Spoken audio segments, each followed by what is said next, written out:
বন্ধুরা, তোমরা যারা সবজি খেতে পছন্দ করো না তাদের জন্য এই রেসিপিটা। এখানে 4-5 রকমের সবজি রয়েছে। সবজিটা আমি খুবই সিম্পলভাবে ভাজি করেছি, তবে এটা খেতে কিন্তু অনেক মজা হয়েছিল। এটা রুটি দিয়ে বা গরম ভাত দিয়ে খেতে কিন্তু অনেক ভালো লাগবে। তো এখানে যে যে সবজিগুলো ছিল সেগুলো এখন আপনাদের সাথে শেয়ার করতে যাচ্ছি। তো প্রথমত এখানে ছিল পেঁয়াজের কলি, তারপরে ছিল গাজর কুচি, বিটরুট কুচি, এবং এখানে ছিল একটু আলু, এবং এখানে ছিল ব্রোকলি। তো এই সবজিগুলো আমি একদম ছোট ছোট করে কেটে নিয়েছি। তো তারপরে এই সবজিগুলো কিন্তু খুব ভালো করে এখন ধুয়ে নেব। তো এখানে 5 রকমের সবজি ছিল। প্রত্যেকটা সবজি কিন্তু একদম টাটকা ছিল এবং হেলদি ছিল। তো সবজিগুলো আমি খুব ভালো করে ধুয়ে নিয়েছি, এবং এটা রান্না করার জন্য আমি কড়াইতে তেল দিয়ে দিয়েছি। সেই তেলের ভিতরে আমি একটু হিং পাউডার দিয়ে দিয়েছিলাম। তারপরে এর ভিতরে পেঁয়াজ কুচি, মরিচ কুচি, রসুন কুচি সবগুলো দিয়ে আমি খুব ভালো করে ব্রাউন কালার করে ভেজে নিয়েছিলাম। তারপরে আমি এর ভিতরে 2টা ডিম দিয়ে দিয়েছিলাম। তো ডিম দিয়ে কিন্তু এই ভাজিটা করা হবে।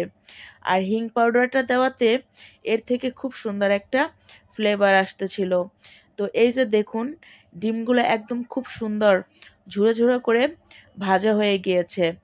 এখন আমি সেই ধুয়ে রাখা সবজিগুলো এর ভিতরে দিয়ে দেব।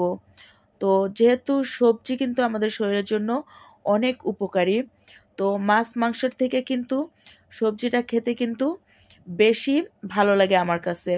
তো জানি না তোমাদের কাছে কার কার ভালো লাগে। তো সবজিগুলো খুব ভালো করে আমি এখন লাড়িয়ে নেব। তো এর ভিতরে আমি অল্প একটু পানি দিয়ে দিয়েছিলাম। তো তারপরে কিছু সময় এটা আমি ঢেকে দেব, কারণ সবজিগুলো একটু যাতে সুন্দর সিদ্ধ হয়।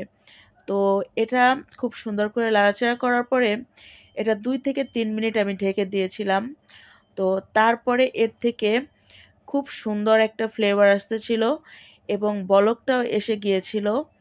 তো এভাবে এই যে দেখুন, সবজির কালারটা কি সুন্দর দেখা যাচ্ছে।